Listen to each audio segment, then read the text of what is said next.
오늘 본문에는 솔로몬 인생의 마지막 이야기, 안타까운 이야기가 담겨 있습니다. 4절은 이렇게 시작을 하는데요. 솔로몬의 나이가 많을 때.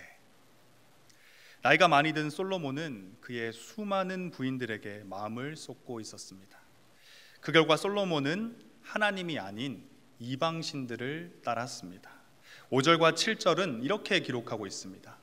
이는 시돈 사람의 여신 아스다롯을 따르고 암몬 사람의 가증한 밀곰을 따름이라. 모압의 가증한 그모스를 위하여 예루살렘 앞 산에 산당을 지었고 또 암몬 자손의 가증한 몰록을 위하여 그와 같이 하였으며, 하나님의 나라인 이스라엘이라는 나라의 왕임에도 불구하고 솔로몬은 하나님을 떠나 이방신을 섬겼습니다. 하나님께서는 이런 솔로몬에게 이미 경고를 하셨습니다. 9절과 10절 앞부분입니다. 솔로몬이 마음을 돌려 이스라엘의 하나님 여호와를 떠남으로 여호와께서 그에게 진노하시니라. 여호와께서 일찍이 2번이나 그에게 나타나시고 이 일에 대하여 명령하사 다른 신을 따르지 말라. 하지만 솔로몬은 고집스럽게 이방 신들을 섬기는 것을 멈추지 않았습니다. 10절 뒷부분입니다. 그가 여호와의 명령을 지키지 않았으므로. 이런 솔로몬을 향해 하나님께서는 엄중한 심판의 말씀을 하는데요. 11절 말씀입니다. 여호와께서 솔로몬에게 말씀하시되 내게 이러한 일이 있었고 또 내가 내 언약과 내가 내게 명령한 법도를 지키지 아니하였으니 내가 반드시 이 나라를 내게서 빼앗아 내 신하에게 주리라. 창공 형제자매 여러분, 오늘 본문 속 솔로몬의 모습은 과연 이 사람이 정말 하나님의 나라라고 하는 이스라엘의 나라의 왕이 맞나라는 생각이 들 정도로 타락해 있습니다. 아스다롯, 밀곰, 그모스, 몰록까지 흡사 대형마트의 식료품 코너에서 먹고 싶은 음식들을 쓸어 담듯이 수많은 우상들을 쓸어 담고 따르고 섬기고 있었습니다. 그런데 오늘 본문 속에서 저의 시선을 사로잡은 건, 더욱더 오래도록 저의 시선을 사로잡은 건 수많은 이방신들을 따랐던 솔로몬의 모습이 아니었습니다. 4절 뒷부분인데요. 그의 하나님 여호와 앞에 온전하지 못하였으니. 6절 앞부분입니다. 솔로몬이 여호와의 눈앞에서 악을 행하고. 9절 뒷부분입니다. 여호와께서 일찍이 2번이나 그에게 나타나시고. 창공 형제자매 여러분, 근자감이라고 하죠. 오늘 본문 속 솔로몬에게 딱 어울리는 말입니다. 솔로몬은 도대체 어디서 이런 근자감이 생긴 걸까요? 무슨 자신감으로 이런 짓을 한 걸까요? 열왕기서의 저자는 오늘 본문 속 솔로몬의 이런 근거 없는 자신감을 꼬집고 있습니다. 여호와 앞에, 여호와 눈 앞에 2번이나 나타나셨다. 특히 6절과 9절의 표현은 그 말씀을 읽는 독자들조차, 우리들조차도 무섭게 느껴질 정도입니다. 4절에서는 그저 하나님 여호와 앞에서 온전치 못했다라고 표현했다면 6절에서는 한 걸음 더 나아갑니다. 솔로몬은 감히 사람도 아니라 전지전능하신 선 그 자체이신 하나님의 눈 앞에서 악을 행하죠. 이뿐만이 아닙니다. 심지어 과거에 하나님께서는 솔로몬에게 한 번도 아니고 2번이나 나타나셔서 다른 신을 따르지 말라고 아주 명쾌하고 확실하고 엄중한 경고를 하셨습니다. 명령을 하신 거죠. 편지 쓴 것 아니고, 영상을 보내신 것도 아니고, 요청을 하신 것도, 부탁을 하신 것도 아니라 명령을 하셨습니다. 그런데 솔로몬은 어떻게 했나요? 어마어마한 경고를 들었음에도 솔로몬은 하나님을 떠나 아스다롯, 밀곰, 그모스, 몰록을 따랐습니다. 창공 형제자매 여러분, 하나님은 어떤 분이십니까? 이 세상 모든 만물을 말씀만으로 창조하신 전능하신 분 아닌가요? 이 땅의 모든 왕들의 왕 아니십니까? 모든 것의 모든 것 되시는 그 존재만으로도 이 땅의 모든 존재들을 압도하고도 남는 위대함 그 자체이신 분 아닌가요? 솔로몬이라는 사람은 도대체 무엇 때문에 이런 하나님의 눈앞에서 죄를 짓고 하나님께서 2번이나 직접 나타나셔서 우상 숭배하지 말라라고 명령하셨는데 도대체 왜 그 명령을 무시할 수 있었던 걸까요? 정답은 4절에 있습니다. 4절을 한번 보겠습니다. 솔로몬의 나이가 많을 때에 그의 여인들이 그의 마음을 돌려 다른 신들을 따르게 하였으므로 왕의 마음이 그의 아버지 다윗의 마음과 같지 아니하여 그의 하나님 여호와의 앞에 온전하지 못하였으니. 솔로몬이 하나님 앞에서 놀라울 정도로 근거 없는 자신감을 가졌던 이유, 그 이유는 바로 솔로몬의 마음이었습니다. 오늘 본문에서는 이 마음이라는 단어가 많이 반복되는데요, 4절에서 3번, 9절에서 1번, 그리고 오늘 본문의 앞절인 2절과 3절에서도 이 마음이라는 단어가 한 번씩 등장합니다. 솔로몬과 결혼한 수많은 이방의 여인들이 솔로몬의 마음을 하나님에게서 이방 신에게로 돌아서게 했습니다. 그리고 마음이 돌아선 솔로몬은 감히 상상도 하지 못할 엄청난 행동들을 감행합니다. 하나님의 눈 앞에서 죄를 지었고요, 하나님이 2번이나 직접 나셔서 경고하셨던 그 죄를 계속해서 짓습니다. 사랑하는 우리 창공 모든 형제 자매 여러분, 잠언 기자는 이렇게 가르칩니다. 잠언 4장 23절, 우리 다 함께 읽어볼까요? 모든 지킬 만한 것 중에 더욱 내 마음을 지키라. 생명의 근원이 이에서 남이라. 내 마음을 지키라. 생명의 근원이 나오는 그 마음을 지키라. 그런데 오늘 본문에 나오는 이 솔로몬은 그 마음을 지키지 못했습니다. 그리고 마음을 지키지 못했던 솔로몬을 향해 하나님께서는 실망하셨고 엄중한 심판을 경고하셨습니다. 그런데 여러분, 저는 이 말씀을 연구하고 묵상하면서 오늘 본문 속에서 자꾸 우리의 모습이 엿보였습니다.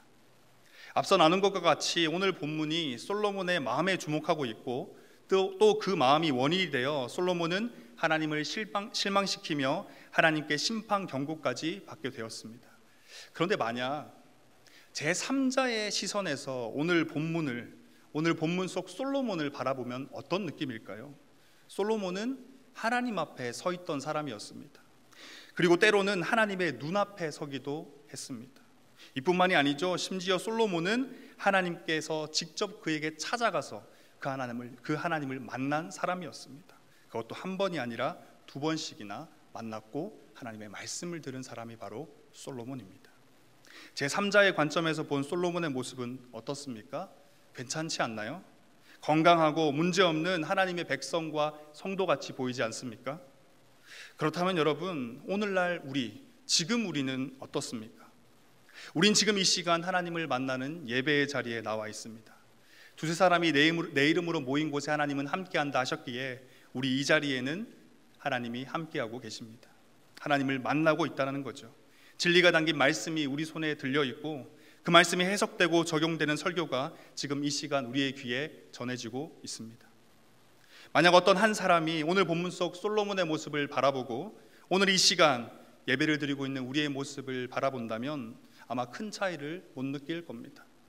솔로몬도 우리도 하나님 앞에 서 있고 그분을 만나고 있으며 그분의 말씀을 듣고 있기 때문이죠. 그렇다면 오늘 말씀을 읽고 묵상하고 설교를 듣고 있는 우리가 이제 우리 스스로에게 던져야 할 질문은 무엇일까요? 바로 오늘 설교의 제목입니다. 나의 마음은 어디에 있는가? 바로 이것입니다. 여러분의 마음은 지금 어디에 있습니까? 지금 나의 마음은 어디에 있는가라는 이 질문은 성도인 우리에게 굉장히 중요한 질문입니다. 오늘 본문 속 솔로몬의 모습이 두렵고 무섭게 다가오는 것은 하나님 앞에, 하나님 눈앞에서 다른 신을 섬길 수도 있다는 그 사실을 보여주기 때문입니다. 그 이유가 무엇입니까? 마음에 있었습니다. 예배의 자리에 나오고 헌금도 드리며 봉사의 자리를 감당한다 하더라도 나의 마음이 하나님께 있지 않다면, 예배의 자리에 나오는 것 중요합니다. 헌금 드리는 것도 중요하죠. 봉사의 자리를 감당하는 것도 당연히 중요합니다. 그런데 하나님을 만나는 자리에 나와서 하나님께 감사와 기쁨의 헌금을 드리는 시간 가운데, 창조하시고 구원하신 하나님께 감사하는 마음으로 감당하는 봉사의 시간 가운데 나의 마음이 하나님께 있지 않다면 이보다 더 무서운 일이 있을까요? 이보다 더 슬픈 일이 있을까요? 사랑하는 창공 모든 형제 자매 여러분, 지금 이 시간 여러분의 마음은 어디에 있습니까? 하나님께 마음이 있다는 것, 하나님께 우리의 마음을 드린다는 것, 이게 어떤 의미인가요? 하나님을 의지한다라는 겁니다. 하나님의 뜻을 구한다는 것이고 그 뜻을 쫓아 살아가기 위해 힘쓴다는 겁니다. 하나님께 마음을 드리면 하나님을 의지하게 됩니다. 오늘 본문 속 솔로몬과 같이 하나님이 아니라 이방신에게 마음을 주게 되면 아스다롯을 의지하고 말곰의 뜻을 쫓게 되고 그모스의 뜻을 구하며 살아가게 된다라는 거죠. 요한일서 5장 3절 이렇게 기록하고 있습니다. 하나님을 사랑하는 것은 이것이니 우리가 그의 계명들을 지키는 것이라. 그러면 이렇게 생각할 수 있죠. 하나님께 마음을 드리는 것이 하나님을 의지하고 그분의 뜻을 구하며 그분의 뜻대로 사는 것인데, 요한일서는 그것을 가르쳐 그것이 곧 하나님을 사랑하는 것이다 라고 설명합니다. 장공 형제자매 여러분, 지금 이 시간 나의 마음은 어디에 있는지 질문해 보길 원합니다. 지금 현재 나의 마음은 어디에 있습니까? 지난 한 해 여러분의 마음은 어디에 있었습니까? 하나님이 아닌 이방신에게 자신의 마음을 줬던 솔로몬의 인생은 실패로 끝나고 말았습니다. 오늘 1부에서 3부 담임 목사님께서는 솔로몬의 인생을 최악의 실패자다라고 이야기했습니다. 하나님이 아닌 존재에게 마음을 준 사람의 인생은 최악의 실패자가 되고 마는 겁니다.